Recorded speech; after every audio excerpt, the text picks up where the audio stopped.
important, once you've completed your project, and it sounds something similar to this, just worry about that. So it should have the sound coming in, the person speaking. Okay.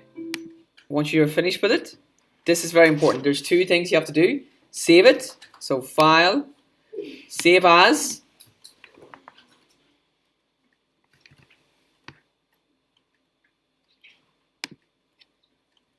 Okay.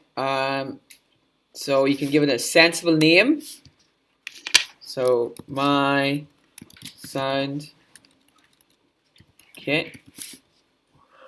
I'm just going to save it to the desktop here. Okay, save. And the next thing we need to do is export it. So File, Export Audio.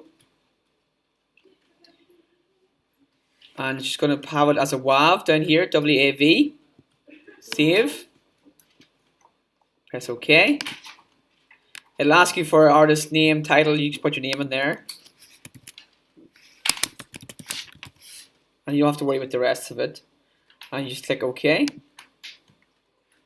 It's OK again. Okay, so that means the file then should be on the desktop somewhere. Here it is. Okay, so that is the file then you upload to the Google Classroom.